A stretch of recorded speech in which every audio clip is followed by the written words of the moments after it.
जय जिजाऊ मित्रांनो, मी दीपक कदम। मराठा या शब्दाचा अर्थ आपण आज बघणार आहोत। मराठा समाज कुणबी म्हणून आरक्षण का मागत आहे तेही आज बघणार आहोत आणि मराठा या शब्दाचा इतिहास, त्या शब्दाची ताकद आपण आज बघणार आहोत।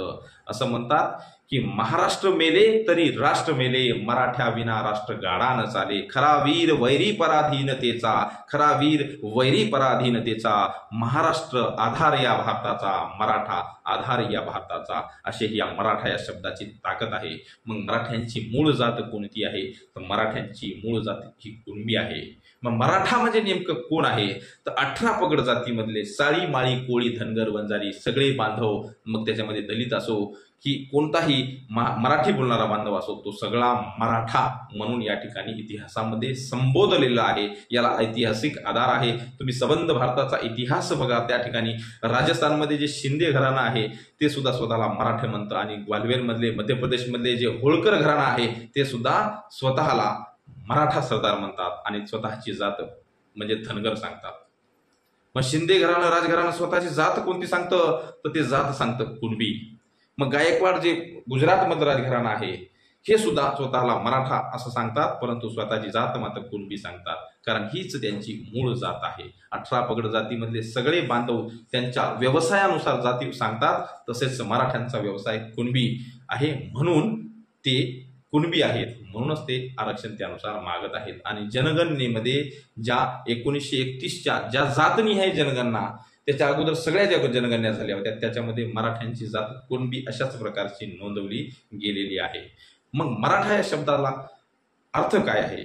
तर मराठा म्हणजे सगळे मिळून बांधव, आणि मराठा या शब्दाला एका जातीपुरतं मर्यादित ठेवल्यामुळं किंवा तसा प्रयत्न पद्धतशीरपणे आखल्यामुळं या शब्दाची, या नावाची ताकद थोडीशी कमी झालेली आहे। म्हणजे मराठ्यांचा अपमान झाला तर फक्त एका जातीचा अपमान झाला, अशा प्रकारची समजूत आज होत आहे। मित्रांनो, तसं नाही। मराठ्यांचा अपमान म्हणजे आपल्या सगळ्या मराठी बांधवांचा अपमान आहे, ही गोष्ट आपण लक्षात घेतली पाहिजे। आणि मराठा बांधवांनी सुद्धा स्वतःची जात कुणबी आहे असं अभिमानानं सांगितली पाहिजे। मराठा म्हणजे तुम्ही एकटेच नाहीत मित्रांनो, छत्रपती शिवाजी महाराजांचे सगळे मावळे म्हणजे मराठी आहेत, म्हणून आपण सगळ्यांपेक्षा वेगळे नाहीत, आपण त्यांच्यापैकी एक आहोत, ही समजूत आपण घेतली पाहिजे। तसेच आता तर आपल्याला ओबीसी मधून आरक्षण मिळालेलं आहे, म्हणून आता स्वतःला कुणबी म्हणून ठामपणे आपण सांगितले पाहिजेत आणि आम्ही तुमच्या सोबतच आहोत, आम्ही सगळ्यांपैकी एक आहोत, ही बाब आपण लक्षात घेतली पाहिजेत। अनेक जे नेते आहेत ते आपल्याला हिणवतात। भुजबळ साहेब अनेक वेळेस म्हणतात, अरे मराठा आता राहिलाच कुठे, अरे मराठा पहिलाच राहिलेला नव्हता कुठं। मराठा म्हणजे सगळे आहेत आपण, मराठा म्हणजे ही एक जात नाही, ही गोष्ट आपल्या डोक्यामध्ये फिट बसवा, जेणेकरून समोरच्याला उत्तर देते वेळेस आणि शांत डोक्याने त्याचा कार्यक्रम करते वेळेस आपल्याला सोपं जाईल। म्हणून आशा आहे की तुम्हाला या शब्दाचा अर्थ कळाला असेल आणि या शब्दाची ताकद आपण जपली पाहिजेत।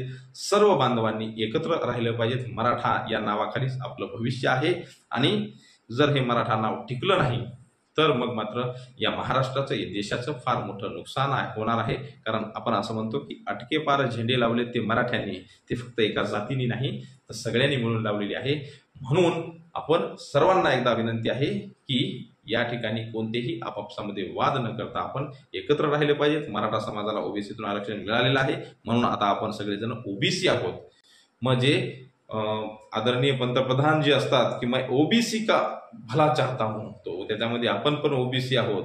देवेंद्रजी फडणवीस जे की महाराष्ट्राचे मुख्यमंत्री आहेत ते सुद्धा म्हणतात की मी ओबीसीचे हक्क जोपासणार। अरे आपण पण ओबीसी आहोत, मग ते आता आपले पण हक्क जोपासणार आहोत। त्याच्यामुळं कुणीही त्या शब्दाचा वाईट अर्थ घेऊ नये, चांगला अर्थ घ्यावा, अशा प्रकारे सर्वांना विनंती करतो। माहिती आवडल्यास जास्तीत जास्त शेअर करा, चॅनलला सबस्क्राईब करा, लाईक करा, कमेंट करा।